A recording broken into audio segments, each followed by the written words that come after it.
Foco no afeto de número 349, tema de hoje, mediunidade e caráter. Gente, eu vou logo dizendo a minha percepção aqui. É claro que isso, tudo que eu digo aqui é minha percepção, sujeita a erros, sujeita a imperfeições, enfim, não estou preocupado com isso. Estou ocupado, sim, em dar a minha percepção de coração e aí vocês ouçam com o coração de vocês. Se a ficha cair, então valeu, tá? Mediunidade e caráter, essas coisas não têm nada a ver uma com a outra. Uma não causa a outra. Não tem nada a ver.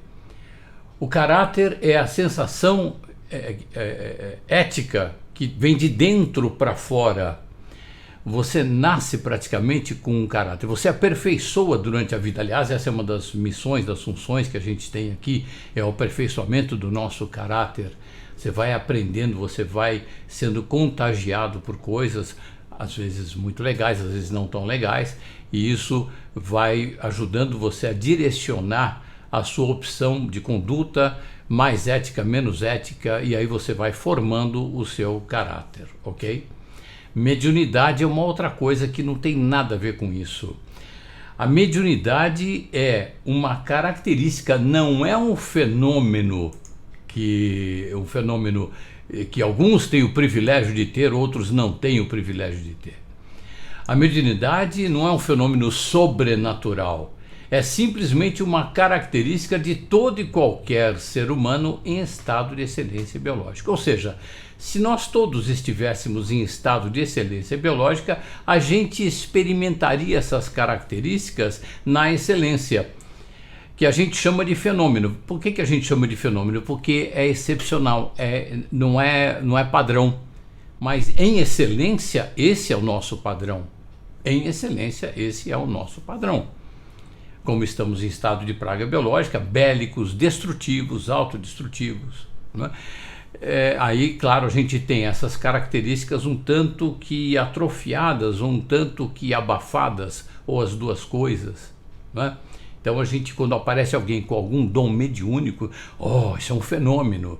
Não, aconteceu daquela pessoa nascer com este dom ou outro dom determinado, mais disponível, mesmo estando em estado de praga biológica, não é? Estando em estado de praga biológica, a gente é capaz do exercício de amor, de um profundo exercício de amor. No entanto, o estado de praga biológica nos induz, a natureza induz a gente à autodestruição, destruição do semelhante e do meio ambiente. Mas a excelência biológica fica lá, ela é latente, ela está na gente. Nasce de vez em quando alguém, com alguma frequência até, que tem algum dom mediúnico desenvolvido, ok? Isso é um detalhe importante da gente entender, que mediunidade não tem nada a ver com caráter, porque muitas vezes as pessoas, e nem com nível cultural, muitas vezes as pessoas, poxa, mas aquela pessoa não entende nada, não tem nenhum curso primário e no entanto fala coisas com uma precisão, não tem nada a ver com instrução, de jeito nenhum, nada a ver com instrução. É um dom humano, biológico humano, ok? Por exemplo, uma forte intuição, a clarividência, a clareaudiência, a premonição, o poder de ler a mente alheia, o poder de interferir mentalmente na vida alheia, construtivamente ou destrutivamente, ok? O dom mediúnico, ele existe. Agora, se a pessoa vai usar de forma construtiva ou destrutiva, isso é uma questão ética da pessoa. É o dom da natureza, ok? Dom da natureza. O poder de curar ou até mesmo de adoecer pessoas. Tem gente que nasce com uma energia intensa e ela pode usar essa energia que a gente chama para o bem, né? Construtivo ou para o mal. Pode usar para os dois lados. Tem gente que tem uma capacidade de fazer bem ao outro, de atrair coisas com o dom mediúnico, uma capacidade incrível. Como também tem a mesma capacidade de afastar coisas. A mesma pessoa com o mesmo dom mediúnico. Vai depender do direcionamento interno dela, energético, a vibração, a frequência amorosa, a frequência odiosa. Depende da frequência em que ela vibra. Vai determinar uma coisa ou outra. Percebe? O que o médium faz com a própria mediunidade vai depender do nível de consciência em que ele está. Ele pode fazer cursos sobre como exercer eticamente a mediunidade. Ele pode estudar os livros sagrados, ele pode praticar a caridade sistematicamente com a mediunidade, mas nada disso garante a prática ética da sua mediunidade. Isso tudo pode entrar apenas na mente dele, esses cursos todos, essas leituras, essa prática sistemática da caridade, isso tudo ele pode fazer por uma proposta mental. Entrou como instrução. Mas se não entrar pela porta do coração, não vira consciência. Ele até sabe por instrução, ele pode se condicionar, fazer tudo bonitinho dentro da ética e tal, mas não está sentindo aquilo. Não virou cultura. Não corresponde ao nível de consciência em que ele está. É isso em última análise. Se não entrar pela porta do coração, não vira consciência. Esta sim, a consciência determina o que ele fará com a mediunidade de que ele dispõe. Um dado interessante aqui, gente, é que enquanto ainda não somos iluminados, ou seja, enquanto ainda não estamos com as nossas mentes totalmente a serviço do ser, da energia que nos habita, do Deus em nós, quando a mente sai meio louquinha, meio maluquinha, atendendo aos impulsos do medo e da insegurança, aí a gente fica oscilando entre luz e sombra. Assim, o médium que não cuida do asseio e da limpeza sistemática dos detritos emocionais que invadem o âmbito dos sentimentos está sujeito a mediunizar luz e sombra. Repito, dessa forma, o médium que não cuida do asseio e da limpeza sistemática dos detritos emocionais que invadem o âmbito dos sentimentos, ele está sujeito a mediunizar luz e sombra, ou seja, aquele ser humano que não medita, aquele que não está em contato com a luz interna, com o mestre interno. Cada um de nós tem contato a esse mesmo mestre, na essência a gente é tudo igual, a diferença está no ego. Não tem acesso a esse Deus interno, então aí a gente está, se não faz essa limpeza sistemática, a gente está sujeito a mediunizar luz e sombra. Ok? O médium está lá dando uma consulta e tudo, e de repente a sombra entra. Ele não está devidamente preparado para aquele exercício.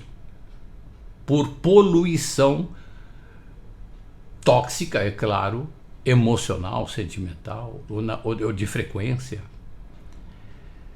Ele mediuniza ora luz, ora sombra, e ora uma mistura das duas coisas, luz e sombra ao mesmo tempo. Muita gente até classifica, não é? De um jeito mais simples. Ah, esse aí é um bom médium do bem. Ah, aquele ali é um médium razoável, mas é do bem. Já aquele ali é um bom médium do mal. Aquele outro ali é um razoável médium do mal. Não é tão forte do mal quanto aquele outro. É razoável, não tem uma força mediúnica tão grande. Porém, é do mal como o outro. Aquele lá exerce a mediunidade como se fosse um telefone com a linha cruzada. Ele mistura luz e sombra no atendimento dele. Já numa abordagem um pouquinho mais sutil, alguém pode refletir assim: tem médium que se desvia da missão e acaba perdendo a mão. Então é aquele médium que mantém uma frequência legal, ele não precisou nem fazer muitos cursos, ele tem esta ética de dentro para fora, ele medita. Ele não precisou aprender de fora para dentro, digamos. É sempre interessante, os cursos são sempre interessantes, a leitura é sempre interessante. Tudo é bom quando é usado construtivamente, saudavelmente. Mas tem médium que não precisa disso, são seres humanos que têm contato com a luz interna. Então, ele está lá bem afinado com uma frequência sutil. Aí ele se familiariza com isso, aquilo lá vira... há uma rotina, há muitos anos ele faz aquilo ali. De repente ele está passando por um aperto, uma situação, ou um aperto financeiro, ou relacional, ele começa a perder a mão. Ele começa a deixar interferir esse mal-estar no atendimento. De repente ele começa a ser assediado por uma febre do ouro. Não, precisa de dinheiro, precisa de dinheiro, precisa de dinheiro, vou aumentar o preço da consulta, eu vou juntar um monte de gente, fazer atendimento de um monte de gente, mas cai a qualidade, ele não está nem prestando atenção porque ele está pensando no dinheiro. Aí isso é perder a mão. Aí os mentores, em geral, os mentores se afastam e vêm outros mentores afinizados com essa frequência. Aí os clientes ou os consulentes, as pessoas que consultam com frequência, começam a perceber, nossa, esse médium está diferente, né? Já foi melhor. E de repente a coisa pode até piorar bastante, a ponto do cara quase perder a mão totalmente. Quando ele tem sorte de olhar para dentro e verificar que perdeu a mão e retomar o prumo, meditar, ouvir os mentores de luz, orar muito para ouvir, para prestar a mesma frequência dos mentores de luz, aí ele consegue sim retomar a mão. Acontece. E acontece também do médium se perder completamente. E aí é uma tristeza. Então tem médium que se desvia da missão e acaba perdendo a mão. Tem médium cuja missão é exercer a mediunidade como profissão. Então tem algumas linhas que falam sobre mediunidade, que diz não, a mediunidade tem que ser exercida incondicionalmente de graça, é caridade. Sim, se esta é a missão do médium, ele tem que trabalhar como um sacerdote, oferecendo o serviço de médium dele gratuitamente. Tem médium cuja missão é exercer a mediunidade como sacerdócio mesmo, sem cobrar pelo trabalho. E tem médium cuja missão é exercer a mediunidade como profissão. Quem que ele vai escutar? Ou ele vai escutar um grande médium que ele respeita, que ele considera, e vê que aquilo faz sentido, e escuta o conselho. Não, o seu caso é você exercer a sua mediunidade como profissão. Ou não. É importante que, se isso cala fundo no coração desse médium, é que ele siga aquilo ali à risca, enquanto o coração dele está concordando com aquilo ali. E é muito fácil perceber, porque se ele está fora do prumo, se ele está atendendo profissionalmente sem ser para ser isso, ou se está atendendo como sacerdote e é para ser como profissão, as coisas começam a ficar meio esquisitas, meio estranhas, a coisa não vai muito para frente, a capacidade mediúnica fica comprometida, começa a entrar em desarmonia. Basicamente é isso aí. Importante, gente, é que a mediunidade não torna ninguém do bem e nem do mal. Todos nós somos médiums, de alguma forma. Todos nós temos essa característica, esse dom, vamos dizer assim, da nossa natureza. É dom divino porque a natureza é de Deus, ok? Na excelência todo mundo é médium, todo mundo é clarividente, clareaudiente, intuitivo, tem capacidade de entrar na mente do outro. Não era nem para existir palavra, na excelência a gente é telepático. Só que a gente perdeu, por causa do estado de praga biológica em que a humanidade está há muitos milênios, a gente acabou se distanciando disso e atrofiando ou abafando essas características. Então é importante lembrar que não é a mediunidade que vai tornar alguém do bem ou do mal. O que torna alguém do bem é a índole, o caráter ético e colaboracionista, independente de religião, filosofia ou seita, porque tem médium que exerce a mediunidade e não gosta das religiões, gosta de entidades religiosas, de mestres iluminados e tudo, tem uma vida ética, não adota nenhuma religião, ele medita, ele se religa. Quando na meditação acontece o que a religião prega, que é o ser humano, o ego, religar-se ao ser, à energia que habita o ego, que anima o ego, a alma, né? Então a pessoa muitas vezes pode ser um excelente médium e não ter nenhuma religião. Prega-se que a religião seja importante e necessária porque ela dá alguma noção ética. Para quem é totalmente ignorante dessa noção ética, porque não a tem de dentro para fora, ou não aprendeu a escutar esta ética que vem de dentro para fora, é natural do ser humano. Quem não se habituou ainda com isso de ouvir o próprio coração, como a gente diz, aí a natureza fala, tudo dentro de uma ética muito superior a essa ética que a gente cria, que a gente escreve. Que esta ética que a gente escreve, a melhor ética que a gente escreve, ela é sempre um subproduto da intuição que a gente tem da ética da nossa natureza, que tem uma sabedoria infinita. Melhor a ética que a gente escreve do que nenhuma ética, pelo amor de Deus, ok? Mas quando a pessoa está ligada ao ser, advém, a pessoa mediuniza o próprio ser. Tem um pesquisador da USP maravilhoso, que eu me esqueço o nome dele, Dr. Sérgio, não lembro o sobrenome, que fala que assim, o primeiro espírito que a gente precisa receber é o da gente mesmo. Se não recebe o próprio espírito, não vai receber espírito nenhum. E às vezes, nem dependendo do tipo de médium, não precisa receber outros espíritos que não o próprio. Acessa a própria sabedoria e ali flui a consciência. Tem pessoas que têm uma capacidade de orientação, de ajudar, e que não está sendo auxiliado por espírito nenhum. Pode ser auxiliado como um anjo de guarda, mas a pessoa tem uma conexão com a própria sabedoria, com o próprio espírito, e isso está ótimo, está perfeito. Ela acessa a sabedoria e pronto. E dá ali o conselho, a orientação, procede a cura, enfim.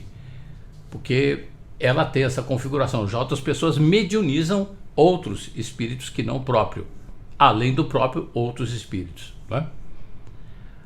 Então, o que torna alguém do bem é a índole, o caráter ético, colaboracionista, independente de religião, filosofia ou seita, e que usa a mediunidade de forma construtiva. Isso é maravilhoso, porque a pessoa escuta de dentro, ela não precisa estar consultando constantemente, ela tem a voz ali dentro, ela se mantém naquela frequência que é a frequência da saúde. E ela é como se fosse uma linha direta, uma internet que não cai. Né? E o que torna alguém do mal é a má índole, o mau caráter antiético, que usa a mediunidade de forma destrutiva. Sim, está cheio de gente, porque é de acordo com o nível de consciência.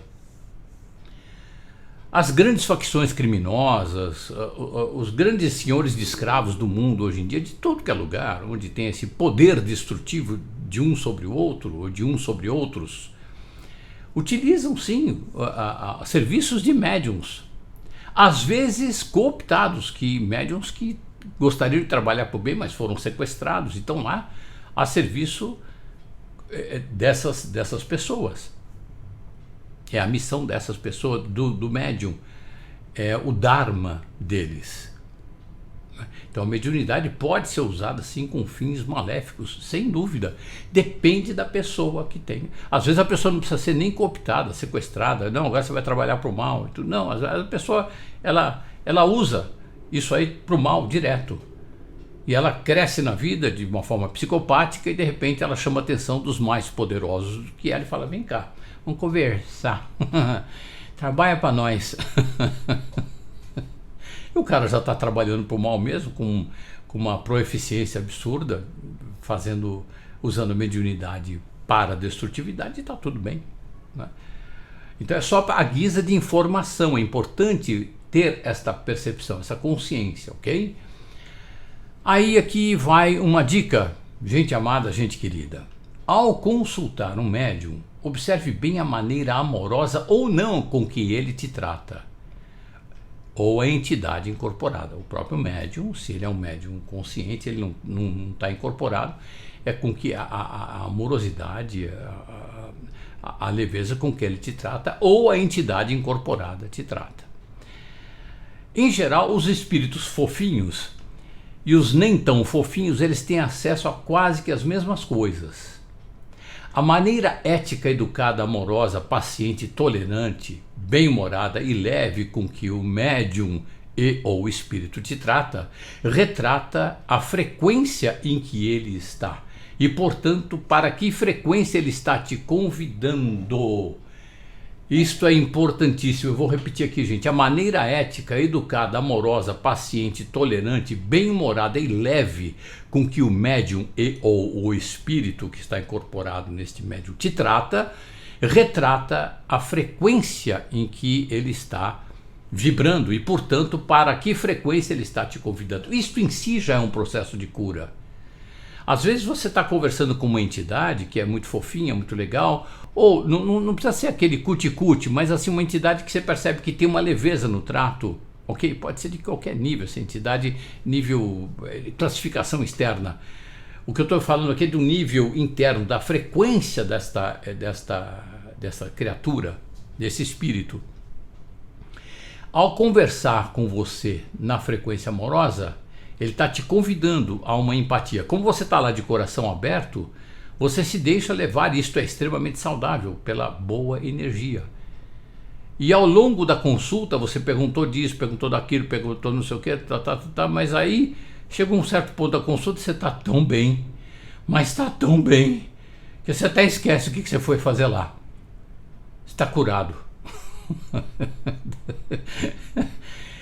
É a comunhão energética que aconteceu ali, o seu coração aberto, mais a generosidade, mais um amor profundo com que a entidade te tratou.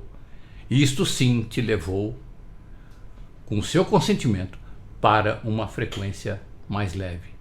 Que o nosso mal todo, ele vem, nossas doenças todas vêm em função de uma densificação de frequência. Cai a frequência, a gente vai para o ódio, para o ressentimento, tudo que é sombra. Tudo que é nome são as emoções destrutivas, sentimentos destrutivos, isso tudo é sombra. Quando a gente fica debaixo disso, a cura é ir para a frequência saudável. A gente não consegue ir porque está demais, está debaixo demais. Tem alguém lá vibrando pesado contra a gente entra na mesma frequência e fica aquele mar de lama, aquele absurdo, aquele tsunami de detritos, não é? E a gente não consegue sair, a gente vai lá e pede ajuda. E aí numa conversa dessa, com você de coração aberto, a entidade amorosa, porque a entidade no nível de evolução que está, sabe que a cura é um amor, ela vibra amor. Ela não chega dando tapa na cara, tapa na cara é força de expressão, não chega dando bronca, porque eu sei, porque... Tem algumas entidades que trabalham dessa forma, respeito, às vezes é o que o consulente precisa ouvir, né? Mas na eficiência, 100% de eficiência, é a energia amorosa, é a empatia. Quando você está de coração aberto para a entidade está lá vibrando uma frequência, você é convidado a vibrar numa frequência. Quando termina a consulta, está tudo resolvido. É a frequência amorosa, é a comunhão de frequência amorosa entre um espírito ou uma pessoa que é médium e você. Você não estava bem, você foi consultar. Coração aberto, pronto, a pessoa te levou. É isto que acontece também. Importante notar isso aqui, deixar isso claro, com muitos casais que se amam profundamente. Um cura o outro com a frequência amorosa. Basta que o outro esteja aberto amorosamente para aquele que está curando. E aquele que está curando, se está curando, ele está numa frequência amorosa. É isso que acontece. Já dizia o meu querido mestre José Ângelo Gaiarsa que a melhor terapia que tem é o amor. E eu gosto de lembrar isso aqui, acrescentando também o trabalho mediúnico, de ajuda, construtivo. Se você sentiu afinidade com a frequência em que esse espírito ou médium vibra, então está tudo bem. Se você não sentiu afinidade com a frequência em que ele vibra, então procure outro médium ou espírito com quem você sente afinidade de frequência. Isso não significa que o médium lá, o primeiro, não é legal, não tem nada a ver, não tem julgamento, tem afinidade, é só isso. Não fica com culpa, todo mundo fala que aquele espírito ali é legal, eu vou consultar com ele, de repente você não tem afinidade. Não tem. afinidade de frequência, ou naquele dia não tem. Tudo bem, é só não entrar em culpa, pelo amor de Deus, porque aí você baixa mais ainda a frequência, pelo amor de você.